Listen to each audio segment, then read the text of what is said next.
5 juin de l'an 2024, nous sommes vendredi. Bonjour à tous et bienvenue dans cette session de l'information sur Dabaro TV. Au menu de ce journal, aider les jeunes étudiants ou diplômés des universités publiques à mieux s'insérer professionnellement en renforçant leurs compétences numériques et professionnelles. C'est le bien fondé du programme Tita Digital Scale initié et financé par la fondation MTN Guinée. Il s'articule autour de la création de formations courtes et certifiantes au profit des bénéficiaires.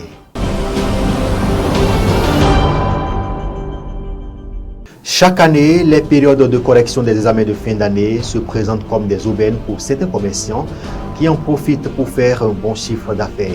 La devanture de la plupart des centres de correction, du BPC et du baccalauréat, bruit de divers articles exposés ça et là. Le lycée Mathieu de Parakou n'est pas en marge de ces marchés circonstanciels des centres de correction.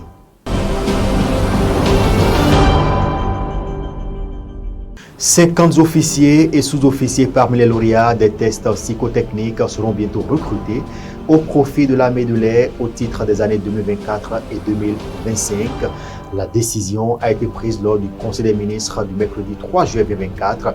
L'objectif est de combler les besoins pour l'effectif des pilotes et techniciens en formation dans diverses écoles. Les détails à suivre avec le porte-parole du gouvernement.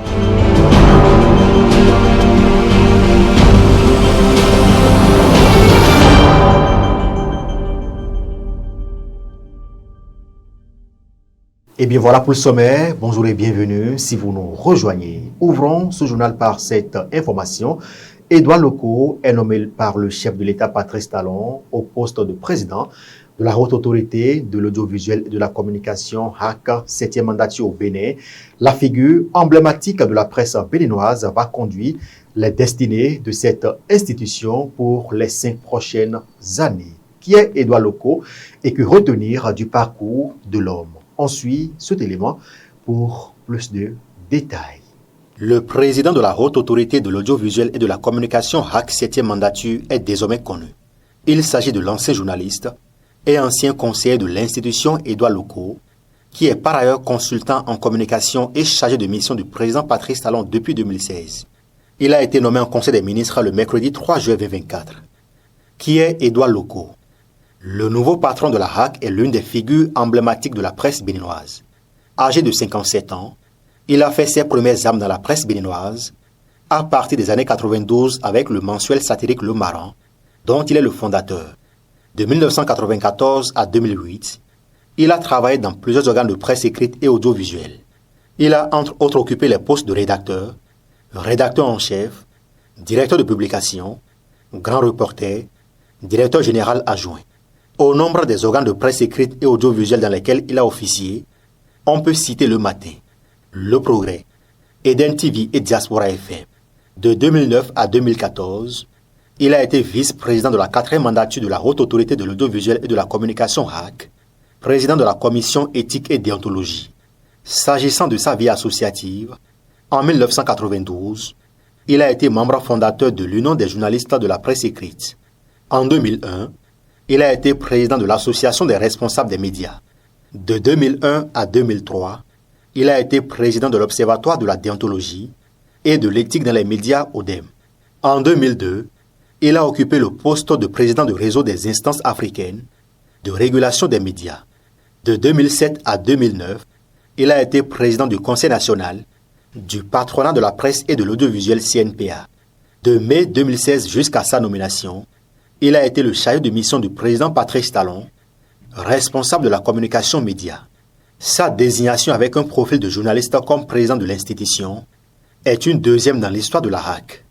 Bon vent aux 9 membres de la 7e mandature de la HAC. Je vous le disais en titre il y a un instant, la fondation MTN au Bénin a lancé officiellement le mercredi 3 juillet 2024 la formation de 90 étudiants et alumni de l'université de Parakou. C'est à travers le programme Tita Digital Scale qui vise à renforcer leurs compétences digitales et professionnelles. Le lancement a été fait en présence de la directrice générale du MTN Bénin, des autorités politico-administratives et universitaires.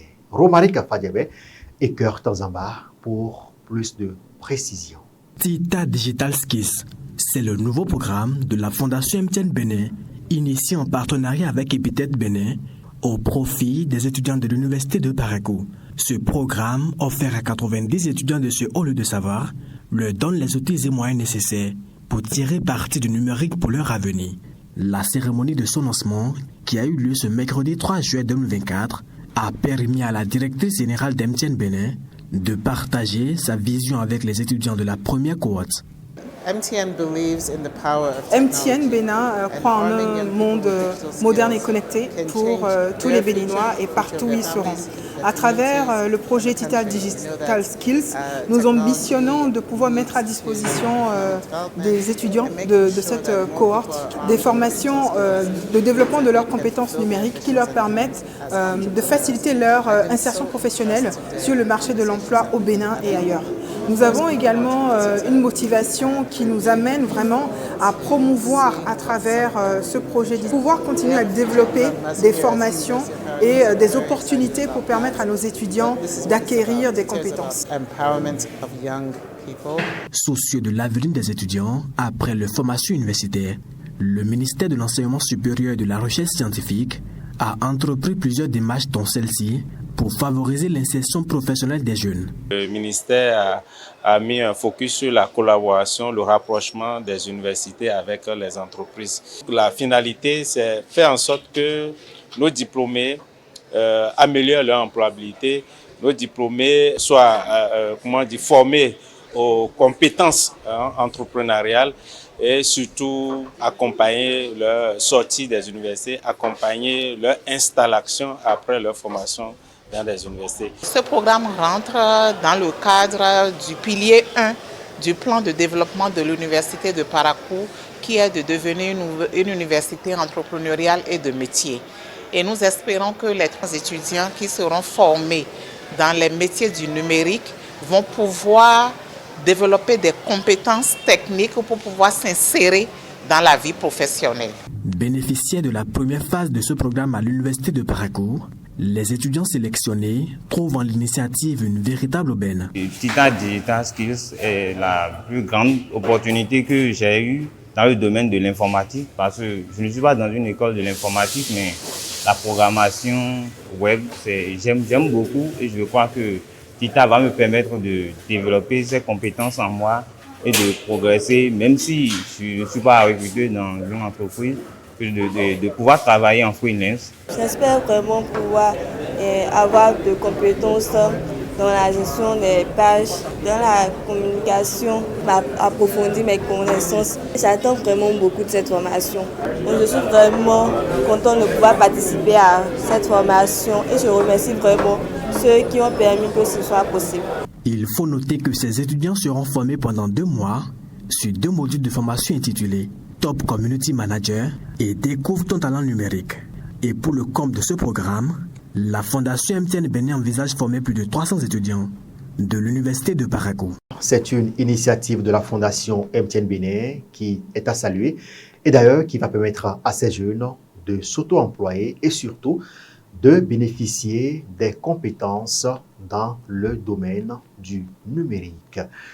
Autre volet de l'actualité dans ce journal, je vous le disais également, documents scolaires étalés à même le sol et dans quelques rayons, de fortune, sacs, chaussures, tissus de part et d'autre au portail principal du lycée Mathieu Bouquet de Parakou. Devant ces étalages, on y voit des clients qui proviennent de l'intérieur du lycée pour acheter tel ou tel autre article, d'autres pour s'enquérir des prix des objets de leur choix. Ainsi se présente l'ambiance qui règne devant ce centre de collection du BPC et du baccalauréat. Cette ambiance est d'ailleurs pareille devant la plupart des autres centres de collection d'examens scolaires. Pour ces commerçants, cette période est très propice pour rapprocher leurs articles des enseignants correcteurs. Romaric Fadébé nous en parle dans ce reportage qu'il nous propose. Exposer leurs articles, vendre et faire un bon chiffre d'affaires en un temps record. Tel est l'objectif de ces vendeurs d'articles installés à l'entrée du lycée Mathieu Bouquet de Parakou, créant ainsi un petit marché ce lundi 24 juin 2024, date à laquelle a démarré la correction des épreuves de l'examen du brevet d'études de premier cycle BEPC sur toute l'étendue du territoire national. Face à ce constat, Une question se pose. Pourquoi avoir choisi ce moment particulier pour s'installer au niveau de ce centre qui abrite la correction des épreuves? C'est un marché qu'on a l'habitude de créer chaque année. Tant qu'il y a correction, quand les examens finissent, la correction commence. Nous créons aussi notre marché. C'est un marché qui permet aussi à tout le monde, comme nous les vendeurs, comme les correcteurs. C'est des occasions et les gens profitent. Donc vous voyez, comme d'habitude le temps devient dur de temps en temps, nous profitons aussi, on amène en même temps les marchandises à leur nez, quoi. Pourquoi en même temps, quand ils vont percevoir, ils profitent au même temps des fournitures. En même temps, vous savez, la rentrée aussi est proche, donc eux-mêmes ils profitent en même temps. À la fin, on paye les correcteurs et ils profitent pour acheter les livres pour leurs enfants ou bien ce qui les intéresse eux-mêmes, ils en achètent. L'affluence, au moins, on a reçu quelque chose déjà. Mais c'est le premier jour. Ils sont en train de corriger, ils ne sont pas en pause, vrai. Même si l'objectif premier de ces commerçants est d'épuiser leur stock, ils n'hésitent pas à se procurer à leur tour des articles de leur choix dans ce marché de circonstances. Quand tu as bien vendu, d'abord tu vas t'approvisionner pour encore en acheter d'autres livres pour agrandir tes horizons. Maintenant, tu vends, tu trouves pain, tu trouves verre, tu trouves quelque chose chez les autres vendeurs aussi, tu vas en acheter. C'est comme ça que les autres vendeurs et vendeuses aussi vendent là. Ils peuvent venir acheter, profiter de l'occasion pour acheter les livres en même temps pour leurs enfants. Les passants même en achètent chez nous. Nous attendons qu'ils finissent vite et qu'ils soient intéressés par les articles pour les acheter. Il faut noter que ces commerçants venus de différentes localités vont replier après la délibération des résultats de l'examen du BEPC, session de juin 2024. Merci à Romarika pour ce compte-rendu. Le gouvernement du Bénin prévoit le recrutement de 50 officiers et sous-officiers parmi les lauréats des tests psychotechniques au profit de l'armée de l'air au titre des années 2024 et 2025. La décision a été justement prise lors du Conseil des ministres du mercredi 3 juillet 2024. Selon le porte-parole du gouvernement, l'objectif est de combler les besoins ou l'effectif des pilotes et techniciens en formation dans diverses écoles. Les précisions avec Wilfried Léandre Humbedi. Recrutement de 50 officiers et sous-officiers parmi les lauréats des tests psychotechniques pour diverses formations au profit de l'armée de l'air au titre des années 2024 et 2025. Dans le cadre du programme d'équipement des forces armées béninoises, le gouvernement a acquis des aéronefs au profit de l'armée de l'air et a déjà planifié l'acquisition d'une nouvelle flotte. Leur exploitation nécessite la disponibilité d'un personnel technique qualifié en nombre suffisant. Or, l'effectif des pilotes et techniciens actuellement en formation dans diverses écoles est en deçà des besoins à combler. Le recrutement de cadres au profit de l'armée de l'air se fait principalement parmi les lauréats des tests psychotechniques qui s'effectuent tous les 2 ans. Ainsi, les 10 tests ont été organisés en décembre 2023 et les résultats sont disponibles. Le Conseil a donc autorisé le recrutement de 50 d'entre eux, au nombre desquels 15 seront formés en qualité d'officiers pilotes, 5 comme officiers de base et mécaniciens et 30 en tant que sous-officiers techniciens.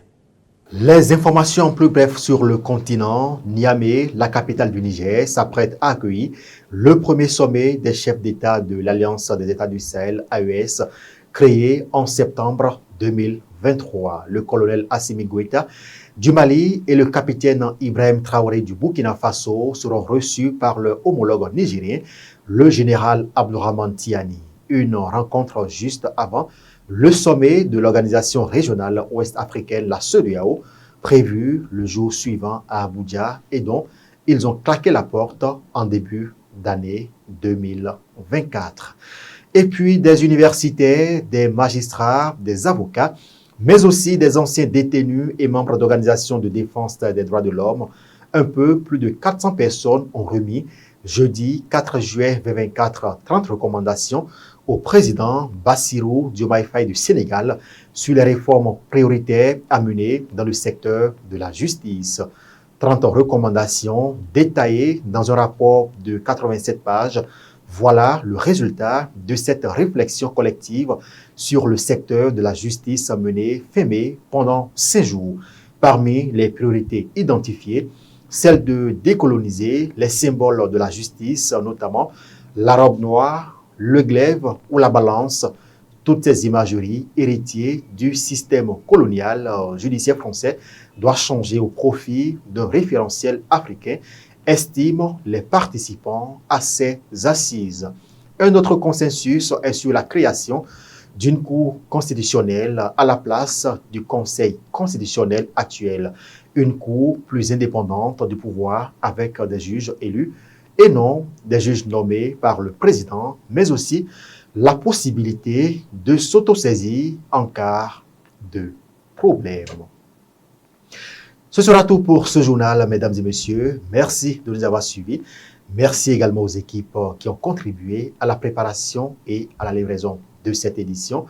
Christian Ochor, Romaine Pana, sur la coordination technique de Cœur des Zamba.